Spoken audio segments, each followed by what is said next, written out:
ఒక్కసారి కొమ్మూరి గోల్డ్ కి కాల్ చేయండి. తాకట్లో ఉన్న మీ బంగారాన్ని విడిపించి మార్కెట్ ప్రైస్ కి వాళ్ళు కొనుక్కుని మిగతా డబ్బులు మీకు ఇచ్చేస్తారు. హాయ్ హలో నమస్తే, వెల్కమ్ టు మనం టీవీ. నేను మీ చారు. బంగ్లాదేశీ హిందువులు వీళ్ళకి అక్కడ ఉండడం ఇష్టమా కాదా? ఈ ఒక్క చిన్న లైన్ మీద కంప్లీట్గా ఒక వీడియో చెప్తాను మీకు. నిజ జీవితంలో ఓ రాష్ట్రానికి సంబంధించి 3 భాగాలుగా విభజిస్తూ ఉంటారు, లేకపోతే 2 భాగాలుగా, మెజారిటీ మైనారిటీ అని చెప్పేసి. అవునా కాదా? కొంతమంది మిడ్ రేంజ్లో కూడా ఉంటారు. Majority minority. బంగ్లాదేశ్లో మెజారిటీ బంగ్లాదేశీయులు, దాని తర్వాత మైనారిటీ బంగ్లాదేశీ హిందువులు. వాళ్ళు ఎంతమంది ఉన్నారు?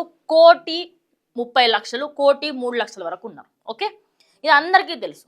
అయితే ఈ బంగ్లాదేశీలు మేము అక్కడ ఉంటున్నాం, కానీ మా నరాల్లో జై శ్రీరామ్ అనే వినిపిస్తూ ఉంటుంది అని చెప్పేసి ఒక ప్రముఖ ఇంటర్నేషనల్ ఛానల్లో చెప్పడం జరిగింది.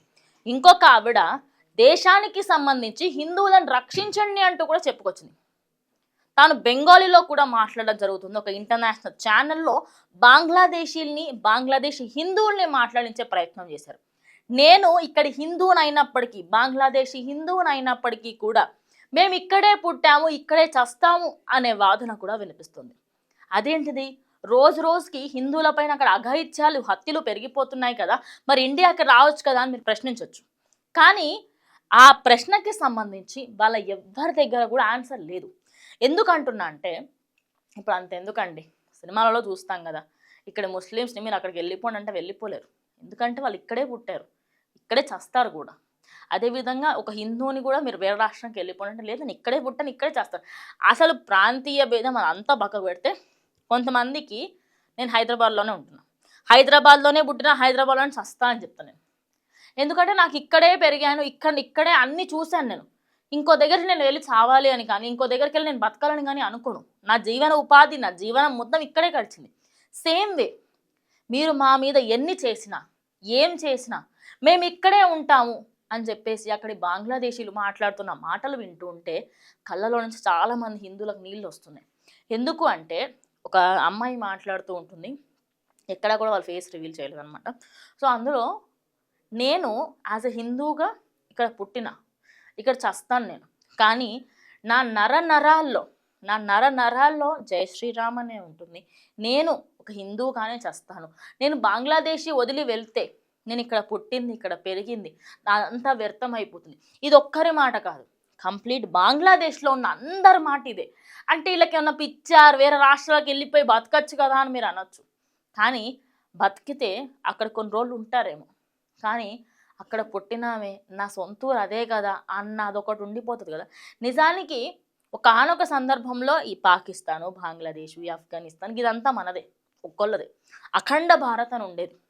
ఆ అఖండ భారత్లో వీళ్ళందరూ అంతా కొలాబ్స్ అయిపోయి, బంగ్లాదేశ్ ఒక దిక్కు, పాకిస్తాన్ ఒక దిక్కు, ఇటు ఆఫ్ఘనిస్తాన్ ఇంకో దిక్కు వెళ్ళిపోయింది. కానీ ఇప్పుడు మళ్ళీ ఏ స్టేజ్కి వస్తున్నామంటే, అఖండ భారత్ అనేది గంగలో పోయింది. అది ఎప్పుడు ఇంకా మళ్ళీ అది వస్తుందా రాదా అనేది ఎవరికి తెలియదు. కానీ బంగ్లాదేశ్లో ఉన్న హిందువులు ఒకానొక సందర్భంలో వాళ్ళు, అరే ఇండియా అంతా కలిసే ఉంది కదా, ఇండిపెండెన్స్ వచ్చిన తర్వాత కూడా చాలామంది అక్కడ నుంచి రావాలి అనుకుంటే అప్పట్లో రాలేకపోయారు. ఏ మహా అంటే ఏం జరుగుతుంది, ఇక్కడ ప్రభుత్వం ఇంకా మంచిగా ఉంటుంది కదా, ఇంకేం చేస్తాము, ఇక్కడే ఉందాము అనుకున్న వాళ్ళు. కానీ వాళ్ళకి ఏ రోజు కలలో కూడా ఊహించుండరు ఈ స్టేజ్ ఒకటి వస్తుంది, ఇలా హిందువుల్ని టార్గెట్ చేసి మరి నువ్వు హిందువి అని చెప్పి కాల్ చేస్తారు అని చెప్పేసి వాళ్ళు ఏ రోజు కూడా అనుకుంటారు. యూనస్ ప్రభుత్వమే తప్పు, కానీ ఇక్కడ బంగ్లాదేశ్లో చాలామంది మంచి వాళ్ళు ఉన్నారు అంటూ కూడా చెప్పుకొచ్చే వాళ్ళు ఉన్నారు. అంటే 2 కథనాలు వినిపిస్తున్నాయి. అక్కడ ఉండే వాళ్ళకి అక్కడే ఉండాలి, అక్కడే బ్రతకాలి, అక్కడే చావాలి అని కూడా ఉంది. ఇంకొంతమందికి ఇక్కడ నుంచి వెళ్ళిపోయినా మమ్మల్ని ఎవరు యాక్సెప్ట్ చేస్తారు, మీరు బంగ్లాదేశీలు, మీరు కుట్రపూరితంగానే వచ్చారు అనే ఆ పర్స్పెక్టివ్తోనే చూస్తారు కదా మమ్మల్ని. అదేదో మేము ఇక్కడి ప్రజలము అన్నట్టుగా ఉండి ఇక్కడే బాధలు అనుభవిస్తాము అంటే ఇంకొంతమంది మాట్లాడుతున్నారు.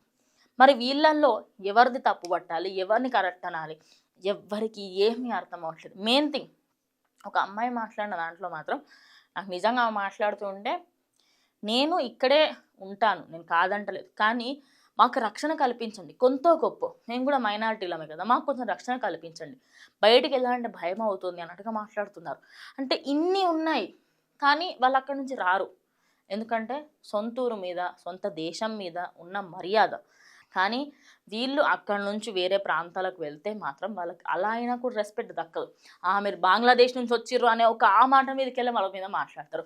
సో అందుకోసం అని చెప్పేసి అక్కడున్న బంగ్లాదేశీలు అందరూ కూడా నేను ఇక్కడే పుట్టిన, ఇక్కడే స్వర్గస్థున్నవుతా అని చెప్పి బల్ల గుద్ది చెప్తున్నారు.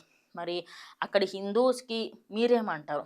నార్మల్గా హిందూస్ అదంతా కాదు, ఇక్కడ నుంచి వెళ్ళి అక్కడ సెటిల్ అయిన వాళ్ళు కూడా చాలామంది ఉన్నారు. వాళ్ళ మీద మీ అభిప్రాయం ఏంటి?